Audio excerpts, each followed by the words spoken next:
निर्गमन ग्रंथ अध्याय 22। यदि कोई चोर सेंध मारते पकड़ा जाए और उसे कोई इतनी मार मारे कि वह मर जाए तो इसे हत्या नहीं समझा जाएगा, किंतु यदि सूर्योदय हो गया हो तो उसे हत्या का दोष लगेगा। यदि चुराया हुआ पशु, चाहे वह बैल हो या गधा या भेड़, उसके पास जीवित मिले तो उसे उसका दूना दाम देना होगा। यदि कोई अपने पशुओं से किसी का खेत या ताकबारी चरवा डाले या अपने ढेरों को किसी दूसरे के खेत में चरने के लिए छोड़ दे, तो वह अपने सर्वोत्तम खेत या दाखबारी से उसकी क्षतिपूर्ति करे। यदि आग झाड़ झंखाड़ में इस प्रकार फैल जाए कि वह फूले के ढेर, खेत में खड़ी फसल या सारा का सारा खेत जला दे, तो आग लगाने वाले को इसकी क्षतिपूर्ति करनी पड़ेगी। यदि कोई किसी दूसरे के पास रुपए पैसे या कोई दूसरी वस्तु धरोहर के रूप में रखे और यदि वह उसके घर से चोरी से चले जाए तथा चोर पकड़ा जाए तो उसे उसका दूना मूल्य देना पड़ेगा। यदि चोर पकड़ा नहीं जा सके तो मकान मालिक न्यायाधीशों के सामने यह प्रमाणित करे कि उससे उसका हाथ नहीं था।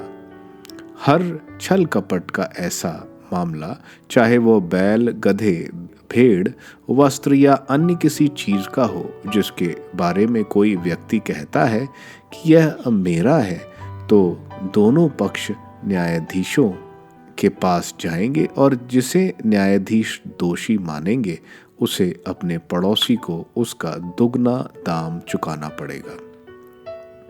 यदि कोई व्यक्ति अपने पड़ोसी के पास गधा, बैल, भेड़ या कोई दूसरा पशु अमानत रखता और वह मर जाता है, उसे चोट लग जाती तो या लोगों के अनजान में चुराया जाता है, तो उन दोनों का मामला इस प्रकार तय किया जाए। पड़ोसी ईश्वर के सामने शपथ खाएगा कि उसने दूसरे की संपत्ति नहीं चुराई। मालिक को उसकी शपथ स्वीकार करनी पड़ेगी और क्षतिपूर्ति नहीं की जाएगी। लेकिन यदि उसके यहाँ से वह चुराया गया है, जो उसे उसके मालिक को क्षतिपूर्ति देनी होगी। यदि वह जानवरों द्वारा फाड़ डाला जाता है तो वह प्रमाण के रूप में फाड़ा हुआ पशु ले आए और उसे क्षतिपूर्ति नहीं करनी होगी। यदि कोई मनुष्य अपने पड़ोसी से कोई पशु उधार ले और उसे चोट लग जाए या वह मर जाए जब पशु का स्वामी अनुपस्थित हो, तो उधार लेने वाले को उसकी क्षतिपूर्ति करनी होगी। यदि पशु का स्वामी उपस्थित हो तो उधार लेने वाले को क्षतिपूर्ति नहीं करनी होगी। यदि वह किराया पूरा लिया गया हो तो किराए से ही क्षतिपूर्ति हो जाएगी। नैतिक विधान: यदि कोई किसी कुंवारी कन्या को, जिसकी सगाई नहीं हुई है, प्रलोभन देकर उससे संसर्ग करता है, तो उसे कन्या शुल्क देकर उससे विवाह करना पड़ेगा। यदि उसका पिता उसे देना स्वार्था अस्वीकार करता तो भी उसे कन्या शुल्क देना पड़ेगा। तुम जादूगरनी को जीवित नहीं रहने दोगे। जो कोई पशुगमन करेगा वह मार डाला जाएगा।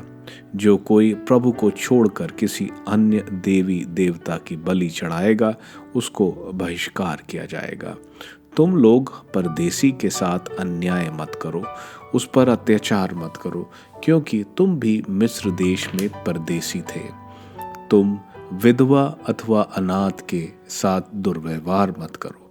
यदि तुम उनके साथ दुर्व्यवहार करोगे और वे मेरी दुहाई देंगे तो मैं उनकी पुकार सुनूंगा और मेरा क्रोध भड़क उठेगा।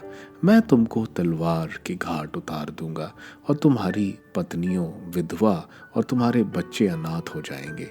यदि तुम अपने बीच रहने वाले किसी दरिद्र देश भाई को रुपया उधार देते हो तो सूखखोर मत बनो। तुम उससे ब्याज मत लो। यदि तुम रेहन के तौर पर किसी की चादर लेते हो तो सूर्यास्त से पहले उसे लौटा दो, क्योंकि ओढ़ने के लिए उसके पास और कुछ नहीं है। वह उसी से अपना शरीर ढककर सोता है। यदि वह मेरी दुहाई देगा तो मैं उसकी सुनूंगा, क्योंकि मैं दयालु हूँ। तुम ना ईश्वर की निंदा करोगे और ना अपने लोगों के शासकों को शाप दोगे।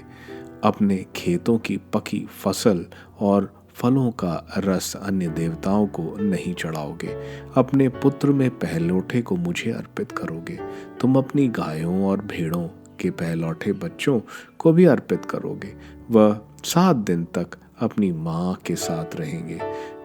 तुम 8वें दिन उसे मुझे अर्पित करोगे। तुम लोग मेरी पवित्र प्रजा बनोगे, इसलिए जानवरों द्वारा मारे हुए पशुओं का खेत में पड़ा मांस नहीं खाओगे। उसे तुम कुत्तों के सामने फेंक दोगे।